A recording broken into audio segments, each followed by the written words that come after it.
আসসালামু আলাইকুম। আমাদের বাসার মতো কি আপনাদের বাসাও এরকম বাবাদের মুড়ি মাখার দায়িত্ব থাকে? আমাদের বাসায় তো পুরা রোজার মাস আমার শ্বশুর আব্বু এই মুড়ি মাখায়, আমরা ওনার হাতের মুড়ি মাখা খুবই পছন্দ করি। সবাই খুব তৃপ্তি সহকারে খায় উনি মুড়ি মাখলে। এ কারণে উনি বাহিরে কোনো জায়গায় দাওয়াত দিলেও যেতে চায় না, কারণ জানে যে আমরা ওনার হাতের মুড়ি মাখা খাই। এই কারণে পুরা রোজার মাস উনি এই মুড়ি মাখায় খাওয়ায় আমাদেরকে।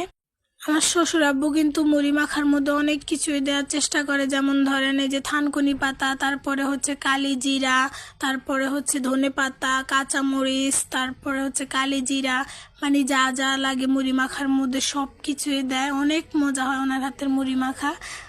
সাথে তো আলুর চপ, পেঁয়াজু, বেগুন এগুলো তো আছেই, তারপরে ছোলা, সুন্দর মতো সব কিছু একসাথে মেখে নেয়। মেখে তারপরে হচ্ছে আমরা একটু মুড়ি কম দেই আর কি, ওরকম মুড়ি দেয় না আমার শ্বশুর আব্বু, অল্প কয়টা মুড়ি দেয় আর সব মশলাই থাকে। খুবই মজা খেতে। তো উনি আজকে হঠাৎ করে বলতেছে যে যেহেতু আমি মুড়ি মাখাইতেছি একটা ভিডিও করো, এই কারণে একটা ভিডিও করে রাখলাম। তো কেমন হয়েছে সবাই জানাবেন।